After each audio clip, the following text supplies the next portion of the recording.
ರೇಣುಕಾಸ್ವಾಮಿ ಕೊಲೆ ಪ್ರಕರಣದಲ್ಲಿ ಕಂಬಿ ಹಿಂದೆ ಸೇರಿರುವ ದರ್ಶನ್ ಭೇಟಿಯಾಗಲಿಕ್ಕೆ ಅನೇಕ ನಟ ನಟಿಯರು ಚಿತ್ರೋದ್ಯಮಕ್ಕೆ ಸಂಬಂಧಪಟ್ಟವರು ಪ್ರಯತ್ನ ಪಡ್ತಲೇ ಇದ್ದಾರೆ. ವಿನೋದ್ ರಾಜ್ ಈಗ ದರ್ಶನ್ ಅವರನ್ನ ಭೇಟಿಯಾಗಲಿಕ್ಕೆ ಅಂತ ಹೇಳಿ ಪ್ರಯತ್ನವನ್ನ ಪಟ್ಟಿದ್ದಾರೆ. ಕೊಲೆ ಕೇಸ್ನಲ್ಲಿ ಜೈಲ್ ಸೇರಿದ್ದಾರೆ ನಟ ದರ್ಶನ್. ದರ್ಶನ್ ಭೇಟಿಗೆ ಬಂದ ವಿನೋದ್ ರಾಜ್ ಅವರಿಗೆ ನಿರಾಸೆಯಾಗಿದೆ. ದರ್ಶನ್ ಭೇಟಿಗೆ ಅವಕಾಶ ಸಿಗದೆ ವಾಪಸ್ ಹೋಗಿದ್ದಾರೆ ವಿನೋದ್ ರಾಜ್. ದಿನಕ್ಕೆ ಒಂದೇ ಭೇಟಿಗೆ ಅವಕಾಶ ಅಂತ ಹೇಳಿ ಜೈಲಿನ ಅಧಿಕಾರಿಗಳು ತಿಳಿಸಿದ್ದಾರಂತೆ. ದೃಶ್ಯದಲ್ಲಿ ಗಮನಿಸ್ತಾ ಇದ್ದೀರಿ, ವಿನೋದ್ ರಾಜ್ ಅವರು ಪರಪ್ಪನ ಅಗ್ರಹಾರ ಕಾರಾಗೃಹಕ್ಕೆ ಹೋಗಿ ದರ್ಶನ್ ಅವರನ್ನ ಭೇಟಿಯಾಗಬೇಕು ಅಂತ ಹೇಳಿ ಪ್ರಯತ್ನ ಪಟ್ಟರು. ಆದರೆ ಅವಕಾಶ ಸಿಗದೆ ಇರೋ ಕಾರಣಕ್ಕೆ ವಾಪಸ್ ಆಗಿದ್ದಾರೆ ವಿನೋದ್ ರಾಜ್. ವಾಪಸ್ ಆಗ್ತಾ ಇರೋ ಸಂದರ್ಭದ ದೃಶ್ಯವನ್ನ ಗಮನಿಸ್ತಾ ಇದ್ದೀರಿ. ಜೈಲಿನ ಅಧಿಕಾರಿಗಳು ಹೇಳಿದ್ದಾರೆ, ಒಂದು ದಿನಕ್ಕೆ ಒಬ್ಬರಿಗೇನೆ ಆಚೆಯಿಂದ ಬರೋರಿಗೆ ಭೇಟಿಯಾಗ್ಲಿಕ್ಕೆ ಅವಕಾಶ, ಹೀಗಾಗಿ ಇವತ್ತು ನಿಮ್ಗೆ ಅವಕಾಶ ಕೊಡ್ಲಿಕ್ಕೆ ಸಾಧ್ಯ ಇಲ್ಲ ಅಂತ ಹೇಳಿ.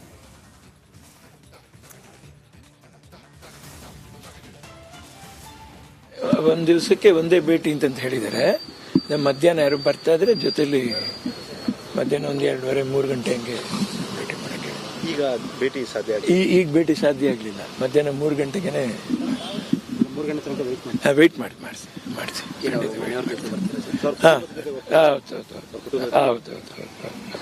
ಒಂದು ದಿವಸಕ್ಕೆ ಒಂದೇ ಭೇಟಿ ಅಂತ ಹೇಳಿದ್ದಾರೆ. ಮಧ್ಯಾಹ್ನ ಯಾರು ಬರ್ತಾ ಇದ್ರೆ ಜೊತೆಲಿ ಮಧ್ಯಾಹ್ನ. ದರ್ಶನ್ಗೆ ಸಮಾಧಾನ ಹೇಳಬೇಕು ಅಂತ ಬಂದಿದ್ದೇನೆ. ಇಂತಹ ನೋವು ನಿಜವಾಗ್ಲೂ ಬರಬಾರ್ದಾಗಿತ್ತು. ಮನಸ್ಸಿಗೆ ತುಂಬಾ ಕಷ್ಟ ಆಗುತ್ತೆ ಅಂತ ಹೇಳಿ ರಿಪಬ್ಲಿಕ್ ಕನ್ನಡದ ಜೊತೆಯಲ್ಲಿ ಎಕ್ಸ್ಕ್ಲೂಸಿವ್ ಆಗಿ ಮಾತನಾಡಿದ್ದಾರೆ ವಿನೋದ್ ರಾಜ್. ಭೇಟಿಯಾಗ್ಲಿಕ್ಕೆ ಅವಕಾಶ ಸಿಕ್ಕಿಲ್ಲ, 3 ಗಂಟೆ ನಂತರದಲ್ಲಿ ಬನ್ನಿ ಅಂತ ಹೇಳಿದ್ದಾರೆ ಅಂತ ಹೇಳಿ ಈಗಷ್ಟೇ ತಿಳಿಸ್ತಾ ಇದ್ರು. ಇದೇ ಸಂದರ್ಭದಲ್ಲಿ ಮಾತನಾಡಿದ್ರು ರಿಪಬ್ಲಿಕ್ ಕನ್ನಡದ ಪ್ರತಿನಿಧಿ ಜೊತೆಯಲ್ಲಿ ವಿನೋದ್ ರಾಜ್ ಅವರು. ದರ್ಶನ್ ಅವರ ಭೇಟಿಗಾಗಿ ನಟ ವಿನೋದ್ ರಾಜ್ ಅವರು ಇವತ್ತು ಪರಪ್ಪನಗರ ಜೈಲಿನ ಬಳಿ ಬಂದಿದ್ದಾರೆ. ಇನ್ನಷ್ಟು ಭೇಟಿಗೆ ಹೋಗಬೇಕಾಗಿದೆ. ಈ ವಾರದ ಯಾವುದೇ ಭೇಟಿ ಇನ್ನೂ ಕೂಡ ದರ್ಶನ್ ಅವರದ್ದು ಆಗಿಲ್ಲ. ಆದರೆ ಜೈಲಿನ ಬಳಿ ಈಗ ಪ್ರಥಮ ಭೇಟಿಗೆ ಅಂತ ಬಂದಿದ್ದಾರೆ. ಇನ್ನಷ್ಟು ಅವರು ರಿಕ್ವೆಸ್ಟ್ ಅನ್ನ ಮಾಡ್ಕೊಂಡು ಒಳಗಡೆ ಹೋಗ್ತಿದ್ದಾರೆ. ನನ್ನ ಜೊತೆ ನಟ ವಿನೋದ್ ರಾಜ್ ಅವರು ಇದ್ದಾರೆ, ಅವ್ರನ್ನ ಮಾತಾಡ್ತೀನಿ. ಸರ್, ಈಗ ದರ್ಶನ್ ಅವರ ಭೇಟಿಗೆ ಬಂದಿದ್ದೀರಿ, ತಾವು ಹೋಗ್ತಾ ಇದ್ದೀರಿ, ಏನಾದರೂ ಅನುಮತಿ ಬಂದಿದೆ ಸರ್? ಸಿಕ್ಕಿದೆ? ಬಂದಿದೆ, ಕರೆದಿದ್ದಾರೆ, ಫೋನ್ ಮಾಡಿದ್ದಾರೆ, ಮಾತಾಡಿದ್ದಾರೆ. ಏನೋ ಮೀಟಿಂಗ್ ಏನೋ ಇತ್ತು ಅಂತ ಹೇಳಿದ್ರು, ಮುಗಿತು. ಈಗ ಹೋಗ್ತಾ ಇದ್ದೀನಿ. ಸಿಕ್ಕಿದೆ, ಅವಕಾಶ ಸಿಕ್ಕಿದೆ. ದರ್ಶನ್ ಅವರು ಒಳಗಡೆ ಇದ್ದಾರೆ, ಭೇಟಿಗೆ ಹೋಗ್ತಿದ್ದಾರೆ. ಬಂದ ನಂತರ ಮಾತಾಡೋದ್ರ ಜೊತೆಗೆ ಈ ಒಂದು ಪ್ರಕರಣದಲ್ಲಿ ದರ್ಶನ್ ಅವರು ಒಳಗಡೆ ಹೋಗಿರೋ ವಿಚಾರಕ್ಕೆ ತಾವೇನು ಹೇಳ್ತೀರಿ ಸರ್? ಕಷ್ಟ ಆಗತ್ತೆ ಮನಸ್ಸಿಗೆ. ಅದು ಆಗ್ಬಾರ್ದಾಗಿತ್ತು, ಇದು ಆಗ್ಬಾರ್ದಾಗಿತ್ತು ಅಂತ ನನ್ನ ಇದು ಆಗೋಯ್ತು. ಏನ್ ಮಾಡಕ್ಕಾಗತ್ತೆ? ಈಗ ಆಗೋಗಿದ್ದಕ್ಕೆ ಬೇರೆ ಪರ್ಯಾಯ ವ್ಯವಸ್ಥೆ. ಒಬ್ಬರು ಪ್ರಾಣ ಕಳ್ಕೊಂಡಿರುವಂತ ನೋವು, ಅದನ್ನ ನಾವು ಬೆಲೆ ಕಟ್ಟಕ್ಕೆ ಆಗೋದಿಲ್ಲ. ಅದಕ್ಕೆ ಎಷ್ಟು ಬೆಲೆ ಕೊಟ್ಟರು ಪ್ರಾಣ ವಾಪಸ್ ಬರಲ್ಲ. ಇಲ್ಲಿ ಇದು ಇನ್ನೊಂಥರ ನೋವು, ಸಂಸಾರದ ನೋವು. ಏನ್ ನಾವ್ ಹಿಂಗ್ ಅನ್ಕೊಂಡ್ವಲ್ಲ, ಈಗ ನಾವ್ ಅನ್ಕೊಂಡಿದ್ದೆ ಒಂಥರ, ಆಗಿದ್ದೆ ಇನ್ನೊಂಥರ ಅನ್ನುವಂಥದ್ದು ಎಲ್ರಿಗೂ ಒಂದು ಶಾಕ್. ಇದು ಇವರ ಇಂಡಸ್ಟ್ರಿಗೆ ದೊಡ್ಡ ಶಾಕು. ಇಂಡಸ್ಟ್ರಿ ಹೆಚ್ಚು ಕಡಿಮೆ ಇವತ್ತು ಒಂದು ಅಲ್ಲೋಲ ಕಲ್ಲೋಲ ಪರಿಸ್ಥಿತಿ ಇಂಡಸ್ಟ್ರಿನಲ್ಲಿ. ಪರಿಸ್ಥಿತಿಗಳು ಸರಿ ಇಲ್ಲ. ಸಿನಿಮಾಗಳ ಹತ್ರ ಅಭಿಮಾನಿಗಳು ಬರ್ತಾ ಇಲ್ಲ. ಅಂತ ಸ್ಟೇಜ್ ಅಲ್ಲಿ ದರ್ಶನ್ ಅವ್ರನ್ನ ನೋಡಕ್ಕೆ 100 ಜನ ಅಭಿಮಾನಿಗಳು ಇನ್ನೂ ಇದ್ದಾರೆ. ಥಿಯೇಟರ್ ಹತ್ರ ಜನ ತೆರಳ್ತಾರೆ ಅಂತ ಹೇಳಿದಾಗ ಒಂದು ವಾಣಿಜ್ಯ ಲೆಕ್ಕಾಚಾರದಲ್ಲಿ ಅವರನ್ನು ನಂಬಿಕೊಂಡು ಸುಮಾರು ಜನ ಬಂಡವಾಳ ಹೂಡಿ ಸಿನಿಮಾ ಮಾಡಿದ್ದಾರೆ. ಈ ಎಲ್ಲಾರ ನೋವು ಸೇರಿ ಇದರಲ್ಲಿ ಕೂತ್ಕೊಂಡ್ಬಿಟ್ಟಿದೆ ತಿರುಗಿ. ಎರಡನ್ನೂ ಭಗವಂತ ಅಥವಾ ನಾವು ಏನು ಕಾನೂನಿಗಿಂತ ನಾವು ಯಾರು ದೊಡ್ಡವರಲ್ಲ, ಸಮತೋಲನೆಯಲ್ಲಿ ಮಾಡಿ ಆ ಕಡೆ ಅವರ ನೋವನ್ನ, ನಾವು ಪ್ರಾಣ ಕಳ್ಕೊಂಡವ್ರ ಮನೆಯ ನೋವನ್ನು ನಾವು ಯಾರು ಇದು ಮಾಡೋದಕ್ಕಾಗೋದಿಲ್ಲ. ಆ ಭಗವಂತನ ಹತ್ರ ಏನು ಕೇಳ್ಕೊಬೋದು? ಹುಟ್ಟೋ ಮಗು ಅವ್ರ ಮನೆಯಲ್ಲಿ ಹೆಸರು ಹೇಳುವಂತ ಒಳ್ಳೆ ಮಗು ಹುಟ್ಲಿ, ಮತ್ತೊಂದು ಸರಿ ಇನ್ನೊಂಥದ್ದು ನಾವು ದೇವ್ರ ಹತ್ರ ಕೇಳ್ಕೊಬಹುದು. ಇದು ನಟ ವಿನೋದ್ ರಾಜ್ ಅವರ ಮಾತು. ಅವರು ಈಗಾಗಲೇ ಏನೋ ಕೆಲವು ಜೈಲಿನ ಒಳಗಡೆ ಹೋಗಿ ಭೇಟಿಯಾಗಿ ನಾನು ಮತ್ತೆ ಹೊರಗಡೆ ಬಂದಾಗಲೂ ಕೂಡ ಅವರಿಗೆ ಸಾಂತ್ವನವನ್ನು ಹೇಳಿ ಮತ್ತೆ ಬಂದು ಮಾತಾಡ್ತೀನಿ ಅನ್ನೋ ಮಾತನ್ನ ರಿಪಬ್ಲಿಕ್ ಕನ್ನಡಕ್ಕೆ ಹೇಳಿರುವಂತದ್ದು. ಕ್ಯಾಮರಾ ಪರ್ಸನ್ ಕಾಂತರಾಜು ಜೊತೆ ನಾನು ನವೀನ್ ಚಂದ್ರ ಶೆಟ್ಟಿ, ರಿಪಬ್ಲಿಕ್ ಕನ್ನಡ, ಪರಪ್ಪನಗರ. ರೇಣುಕಾಸ್ವಾಮಿ ಕೊಲೆ ಪ್ರಕರಣದಲ್ಲಿ ಕಂಬಿ ಹಿಂದೆ ಸೇರಿರುವ ದರ್ಶನ್ ಭೇಟಿಯಾಗಲಿಕ್ಕೆ ಅನೇಕ ನಟ ನಟಿಯರು ಚಿತ್ರೋದ್ಯಮಕ್ಕೆ ಸಂಬಂಧಪಟ್ಟವರು ಪ್ರಯತ್ನ ಪಡ್ತಲೇ ಇದ್ದಾರೆ. ವಿನೋದ್ ರಾಜ್ ಈಗ ದರ್ಶನ್ ಅವರನ್ನ ಭೇಟಿಯಾಗಲಿಕ್ಕೆ ಅಂತ ಹೇಳಿ ಪ್ರಯತ್ನವನ್ನ ಪಟ್ಟಿದ್ದಾರೆ. ಕೊಲೆ ಕೇಸ್ನಲ್ಲಿ ಜೈಲ್ ಸೇರಿದ್ದಾರೆ ನಟ ದರ್ಶನ್. ದರ್ಶನ್ ಭೇಟಿಗೆ ಬಂದ ವಿನೋದ್ ರಾಜ್ ಅವರಿಗೆ ನಿರಾಸೆಯಾಗಿದೆ.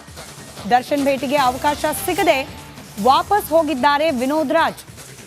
ದಿನಕ್ಕೆ ಒಂದೇ ಭೇಟಿಗೆ ಅವಕಾಶ ಅಂತ ಹೇಳಿ ಜೈಲಿನ ಅಧಿಕಾರಿಗಳು ತಿಳಿಸಿದ್ದಾರಂತೆ.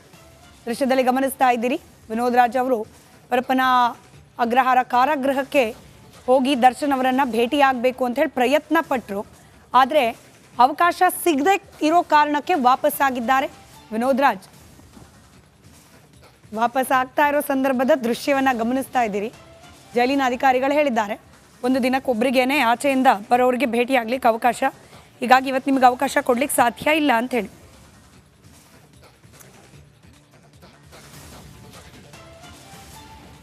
ಒಂದು ದಿವಸಕ್ಕೆ ಒಂದೇ ಭೇಟಿ ಅಂತ ಹೇಳಿದ್ದಾರೆ. ಮಧ್ಯಾಹ್ನ ಯಾರು ಬರ್ತಾ ಇದ್ರೆ ಜೊತೆಲಿ ಮಧ್ಯಾಹ್ನ 2:30-3 ಗಂಟೆ ಹಂಗೆ ಭೇಟಿ ಮಾಡಕ್ಕೆ. ಈಗ ಭೇಟಿ ಸಾಧ್ಯ ಈಗ ಭೇಟಿ ಸಾಧ್ಯ ಆಗಲಿಲ್ಲ. ಮಧ್ಯಾಹ್ನ 3 ಗಂಟೆಗೆ 3 ಗಂಟೆ ತನಕ ವೆಯ್ಟ್ ಮಾಡಿಸಿ. ಹೌದು. ಒಂದು ದಿವಸಕ್ಕೆ ಒಂದೇ ಭೇಟಿ ಅಂತ ಹೇಳಿದ್ದಾರೆ. ಮಧ್ಯಾಹ್ನ ಯಾರು ಬರ್ತಾ ಇದ್ರೆ ಜೊತೆಲಿ ಮಧ್ಯಾಹ್ನ. ದರ್ಶನ್ಗೆ ಸಮಾಧಾನ ಹೇಳಬೇಕು ಅಂತ ಬಂದಿದ್ದೇನೆ, ಇಂಥ ನೋವು ನಿಜವಾಗ್ಲೂ ಬರಬಾರ್ದಾಗಿತ್ತು, ಮನಸ್ಸಿಗೆ ತುಂಬಾ ಕಷ್ಟ ಆಗುತ್ತೆ ಅಂತ ಹೇಳಿ ರಿಪಬ್ಲಿಕ್ ಕನ್ನಡದ ಜೊತೆಯಲ್ಲಿ ಎಕ್ಸ್ಕ್ಲೂಸಿವ್ ಆಗಿ ಮಾತನಾಡಿದ್ದಾರೆ ವಿನೋದ್ ರಾಜ್. ಭೇಟಿಯಾಗ್ಲಿಕ್ಕೆ ಅವಕಾಶ ಸಿಕ್ಕಿಲ್ಲ, 3 ಗಂಟೆ ನಂತರದಲ್ಲಿ ಬನ್ನಿ ಅಂತ ಹೇಳಿದ್ದಾರೆ ಅಂತ ಹೇಳಿ ಈಗಷ್ಟೇ ತಿಳಿಸ್ತಾ ಇದ್ರು. ಇದೇ ಸಂದರ್ಭದಲ್ಲಿ ಮಾತನಾಡಿದ್ರು ರಿಪಬ್ಲಿಕ್ ಕನ್ನಡದ ಪ್ರತಿನಿಧಿ ಜೊತೆಯಲ್ಲಿ ವಿನೋದ್ ರಾಜ್ ಅವರು. ದರ್ಶನ್ ಅವರ ಭೇಟಿಗಾಗಿ ನಟ ವಿನೋದ್ ರಾಜ್ ಅವರು ಇವತ್ತು ಪರಪ್ಪನಗರ ಜೈಲಿನ ಬಳಿ ಬಂದಿದ್ದಾರೆ. ಇನ್ನಷ್ಟು ಭೇಟಿಗೆ ಹೋಗಬೇಕಾಗಿದೆ. ಈ ವಾರದ ಯಾವುದೇ ಭೇಟಿ ಇನ್ನೂ ಕೂಡ ದರ್ಶನ್ ಅವರದ್ದು ಆಗಿಲ್ಲ. ಆದರೆ ಜೈಲಿನ ಬಳಿ ಈಗ ಪ್ರಥಮ ಭೇಟಿಗೆ ಅಂತ ಬಂದಿದ್ದಾರೆ. ಇನ್ನಷ್ಟು ಅವರು ರಿಕ್ವೆಸ್ಟ್ ಅನ್ನ ಮಾಡ್ಕೊಂಡು ಒಳಗಡೆ ಹೋಗ್ತಿದ್ದಾರೆ. ನನ್ನ ಜೊತೆ ನಟ ವಿನೋದ್ ರಾಜ್ ಅವರು ಇದ್ದಾರೆ, ಅವ್ರನ್ನ ಮಾತಾಡ್ತೀನಿ. ಸರ್, ಈಗ ದರ್ಶನ್ ಅವರ ಭೇಟಿಗೆ ಬಂದಿದ್ದೀರಿ, ತಾವು ಹೋಗ್ತಾ ಇದ್ದೀರಿ, ಏನಾದರೂ ಅನುಮತಿ ಬಂದಿದೆಯಾ ಸರ್, ಸಿಕ್ಕಿದೆಯಾ? ಬಂದಿದೆ, ಕರೆದಿದ್ದಾರೆ, ಫೋನ್ ಮಾಡಿದ್ದಾರೆ, ಮಾತಾಡಿದ್ದಾರೆ. ಏನೋ ಮೀಟಿಂಗ್ ಏನೋ ಇತ್ತು ಅಂತ ಹೇಳಿದ್ರು, ಮುಗೀತು. ಈಗ ಹೋಗ್ತಾ ಇದ್ದೀನಿ. ಸಿಕ್ಕಿದೆ, ಅವಕಾಶ ಸಿಕ್ಕಿದೆ. ದರ್ಶನ್ ಅವರು ಒಳಗಡೆ ಇದ್ದಾರೆ, ಭೇಟಿಗೆ ಹೋಗ್ತಿದ್ದಾರೆ. ಬಂದ ನಂತರ ಮಾತಾಡೋದ್ರ ಜೊತೆಗೆ ಈ ಒಂದು ಪ್ರಕರಣದಲ್ಲಿ ದರ್ಶನ್ ಅವರು ಒಳಗಡೆ ಹೋಗಿರೋ ವಿಚಾರಕ್ಕೆ ತಾವೇನು ಹೇಳ್ತೀರಿ? ಕಷ್ಟ ಆಗತ್ತೆ ಮನಸ್ಸಿಗೆ. ಅದು ಆಗ್ಬಾರ್ದಾಗಿತ್ತು, ಇದು ಆಗ್ಬಾರ್ದಾಗಿತ್ತು ಅಂತ ನನ್ನ ಇದು ಆಗೋಯ್ತು. ಏನ್ ಮಾಡಕ್ಕಾಗತ್ತೆ? ಈಗ ಆಗೋಗಿದ್ದಕ್ಕೆ ಬೇರೆ ಪರ್ಯಾಯ ವ್ಯವಸ್ಥೆ, ಒಬ್ಬರು ಪ್ರಾಣ ಕಳ್ಕೊಂಡಿರುವಂತ ನೋವು, ಅದನ್ನ ನಾವು ಬೆಲೆ ಕಟ್ಟಕ್ಕೆ ಆಗೋದಿಲ್ಲ. ಅದಕ್ಕೆ ಎಷ್ಟು ಬೆಲೆ ಕೊಟ್ಟರು ಪ್ರಾಣ ವಾಪಸ್ ಬರಲ್ಲ. ಇಲ್ಲಿ ಇದು ಇನ್ನೊಂಥರ ನೋವು, ಸಂಸಾರದ ನೋವು. ಏನ್ ನಾವ್ ಹಿಂಗ್ ಅನ್ಕೊಂಡ್ವಲ್ಲ, ಈಗ ನಾವ್ ಅನ್ಕೊಂಡಿದ್ದೆ ಒಂಥರ, ಆಗಿದ್ದೆ ಇನ್ನೊಂಥರ ಅನ್ನುವಂಥದ್ದು ಎಲ್ರಿಗೂ ಒಂದು ಶಾಕ್. ಇದು ಇವರ ಇಂಡಸ್ಟ್ರಿಗೆ ದೊಡ್ಡ ಶಾಕು. ಇಂಡಸ್ಟ್ರಿ ಹೆಚ್ಚು ಕಡಿಮೆ ಇವತ್ತು ಒಂದು ಅಲ್ಲೋಲ ಕಲ್ಲೋಲ ಪರಿಸ್ಥಿತಿ ಇಂಡಸ್ಟ್ರಿನಲ್ಲಿ.